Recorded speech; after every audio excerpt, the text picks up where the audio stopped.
আজকে আমরা শুরু করব ইউনিটস, ফিজিক্যাল কোয়ান্টিটিস অ্যান্ড ভেক্টরের উপরে কিছু গাণিতিক সমস্যা এবং তার বিস্তারিত সলিউশন। শুরু করা যাক।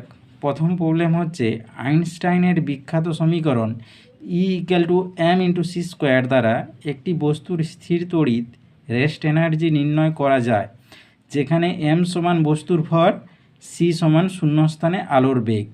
একটি ইলেকট্রনের স্থির ভর m = 9.11 × 10⁻³ কেজি এবং শূন্যস্থানে আলোর বেগ c = 3.00 × 10⁸ মিটার/সেকেন্ড হলে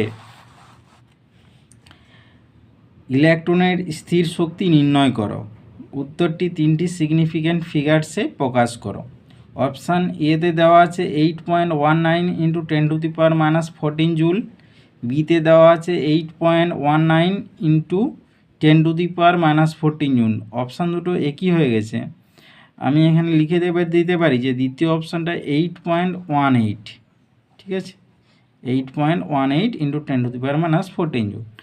তৃতীয় অপশানটা রয়েছে 8.187 × 10⁻14 জুল এবং ডি এর অপশানটা রয়েছে 8.20 × 10⁻14 জুল। এবার আমরা এর সলিউশান নিয়ে কিছু বিস্তারিত আলোচনা করি। সলিউশন হচ্ছে যে আইনস্টাইনের সমীকরণ কী ছিল না, E=m×c²।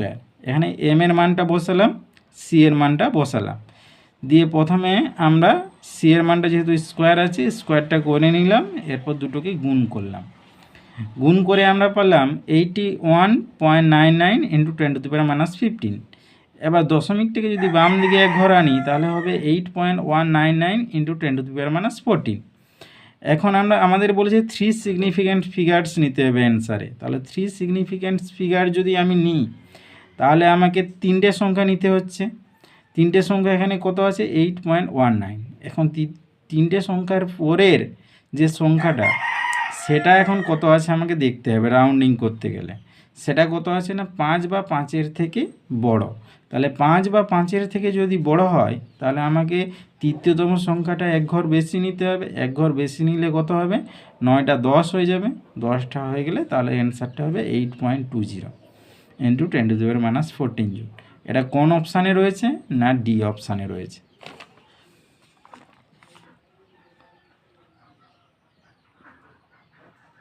নেক্সট প্রবলেম 2, কোনো পদার্থের ঘনত্ব ডেনসিটি হলো তার ভরকে আয়তন দ্বারা ভাগ করলে যে মান পাওয়া যায়। একটি পাথরের ভর 1.80 কেজি এবং আয়তন 6.0 × 10⁻4 মিটার³ হলে পাথরটির ঘনত্ব কত? ঘনত্বটা kg/m³ এককে লিখতে হবে। এখানে অপশান কি দেওয়া আছে, অপশান দেওয়া আছে 3 × 10⁻³ kg/m³, 3.0 × 10⁻³ kg/m³, 3.00 × 10⁻³ kg/m³, any of this. ঠিক আছে, তাহলে অ্যান্সার কী হবে আমরা এবারে দেখি।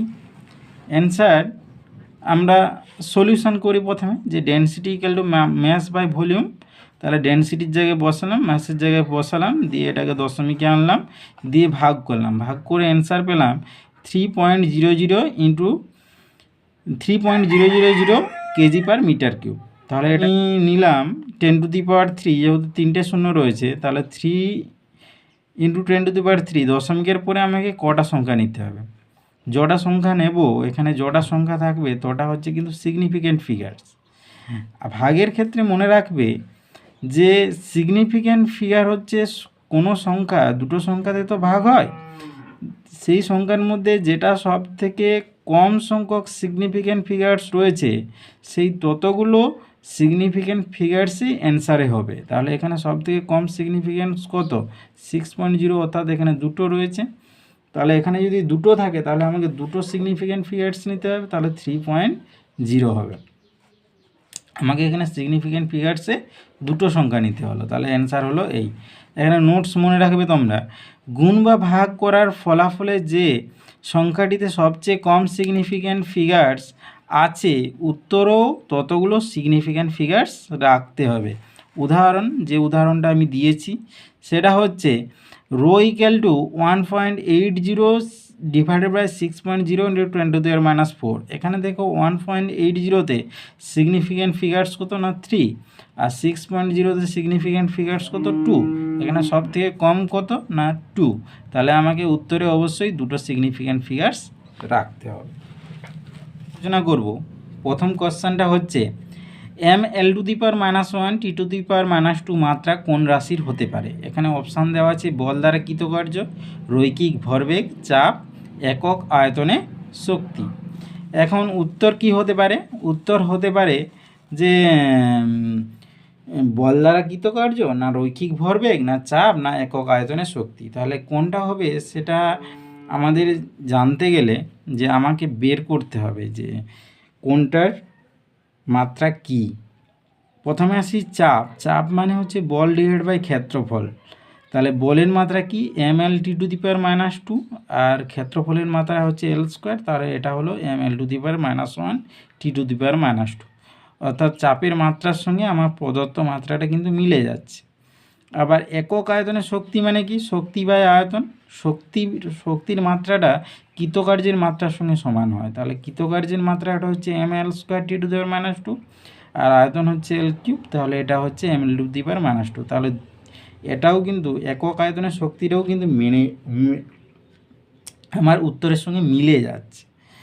কিন্তু যদি বলি যে রৈখিক ভরবেগ কত হয় জানো তো? রৈখিক ভরবেগ হচ্ছে mv। এম এর মাত্রা হচ্ছে ক্যাপিটাল এম, আর ভি হচ্ছে l(t⁻⁻1)। তাহলে মিলছে না এটা। আবার দেখো এখানে আরেকটা দেওয়া আছে বল দ্বারা কৃতকার্যের মাত্রা একটু আগেই বললাম ml² t⁻²। তাহলে এটাও মিলছে না। তাহলে আমার কোনটা ঠিক হচ্ছে না সি এবং ডি অপশান, এই দুটো হচ্ছে ঠিক হচ্ছে।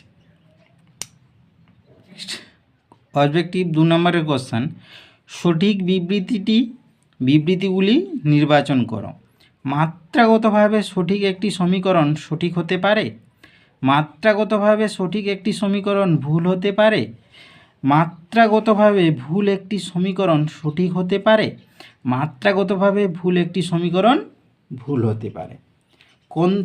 কোনগুলো ঠিক না এ, বি এবং ডি এই তিনটে অপশান ঠিক। কেন ঠিক তার ব্যাখ্যা আমি দিয়েছি।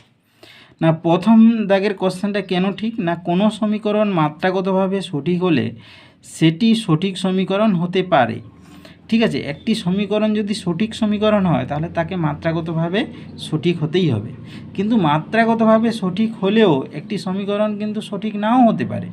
ঠিক আছে, অর্থাৎ একটি সমীকরণ যদি মাত্রাগতভাবে সঠিক হয় তবেই সমীকরণটি সঠিক, একদম এটা কিন্তু বলা যায় না। দেখো বিয়ের দাগে আমি তার ব্যাখ্যাটা দিয়েছি যে মাত্রা হলে মিলে গেলেই সমীকরণ যে অবশ্যই সঠিক হবে এমন নয়। যেমন কি s=ut + a_t², এটি মাত্রাগতভাবে দেখো সঠিক, দুই দিকটা দেখো মাত্রা মিলিয়ে দেখো সঠিক, কিন্তু সমীকরণটা সঠিক নয়। কারণ কি সঠিক সমীকরণে ½ রয়েছে, এখানে হাফটা নেই, সেই জন্য এটা সঠিক নয়। তাই মাত্রাগতভাবে সঠিক হলেই যে একটি সমীকরণ সঠিক হবে তেমন নয়, কিন্তু একটি সঠিক সমীকরণ অবশ্যই মাত্রাগতভাবে সঠিক।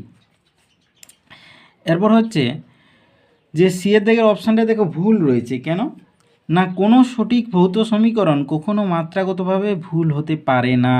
একটু আগেই কথাটা আমি বলছিলাম যে কোনো একটা ভৌত সমীকরণ যখন সঠিক হবে তখন সেটা কিন্তু কোনোভাবেই মাত্রাগতভাবে ভুল হওয়া তার সম্ভব নয়, সে মাত্রাগতভাবে অবশ্যই সঠিক হবে। ডি এর অপশানটা সঠিক কেন না মাত্রাগতভাবে ভুল সমীকরণ অবশ্যই ভৌতভাবে ভুল, অর্থাৎ কোনো একটি সমীকরণ যদি মাত্রাগতভাবে ভুল হয় তাহলে অবশ্যই সে সমীকরণটা ভুল হয়ে যাচ্ছে। সুতরাং এ, বি এবং ডি এই তিনটে অপশান ঠিক রয়েছে। নেক্সট 3 দাগের কোশ্চেন, সঠিক বিবৃতি বা বিবৃতিগুলি নির্বাচন করো। প্রথম দাগে রয়েছে সমস্ত ভৌত রাশিকে মৌলিক রাশিগুলির সাহায্যে মাত্রাগতভাবে প্রকাশ করা যায়। এটি হচ্ছে মাত্রার উপরের একটি কোশ্চেন, মাত্রাগত ধারণার উপরে। যে প্রথম বলেছে সমস্ত ভৌত রাশিকে মৌলিক রাশিগুলির সাহায্যে মাত্রাগতভাবে প্রকাশ করা যায়। বিয়ে বলেছে একটি মৌলিক রাশিকে অন্য মৌলিক রাশিগুলির সাহায্যে মাত্রাগতভাবে প্রকাশ করা যায় না। একটি মৌলিক রাশি অন্যান্য মৌলিক রাশির সাপেক্ষে মাত্রা সর্বদা শূন্য। কোনো উৎপন্ন রাশি কোনো মৌলিক রাশির সাপেক্ষে মাত্রা কখনোই শূন্য হয় না। এখানে কোন কোন অপশানগুলো ঠিক না, এ, বি এবং সি, এই তিনটে অপশান রয়েছে ঠিক। কেন ঠিক এবং কেন ডিটি ভুল এর আমি ব্যাখ্যা নিয়ে আসছি। প্রথম হচ্ছে এটা কেন সঠিক না, সমস্ত উৎপন্ন রাশিকে মৌলিক রাশি এমএলটি ইত্যাদির মাধ্যমে প্রকাশ করা যায়।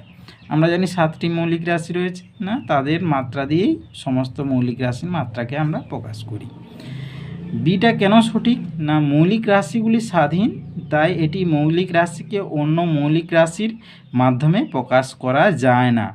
মৌলিক রাশিগুলো স্বাধীন হওয়ার কারণে একটি মৌলিক রাশিকে অন্য মৌলিক রাশির মাধ্যমে আমরা প্রকাশ করতে পারি না, কারণ মৌলিক রাশি স্বাধীন। সি এর দাগে রয়েছে, সি এর দাগের অপশানটা সঠিক কেন, যেমন ভরের মাত্রা হচ্ছে এম, তাহলে m to the power 1, l to the power 0, t to the power 0, অর্থাৎ 0 হতে পারে। ডি এর দাগে রয়েছে কোনো উৎপন্ন রাশির কোনো একটি মৌলিক রাশির মাত্রা শূন্য হতে পারে। একটি রাশি রয়েছে, সেই রাশিতে কোনো একটি মৌলিক রাশি মাত্রা অবশ্যই শূন্য হয়ে যেতে পারে, ঠিক আছে। কেমন, যেমন দেখো ভেলোসিটি অর্থাৎ বেগের মাত্রা কত হয়, l টু দি পাওয়ার -1 হয়, তাহলে এম এর মাত্রা কত, এখানে শূন্য হয়ে যাচ্ছে এম এর উপরে, তাই না, তাই এম এর মাত্রা এখানে শূন্য, তাহলে শূন্য হতে পারে, এটা আমরা জানলাম। তাহলে এটি অপশানটি ভুল ছিল। Thank you.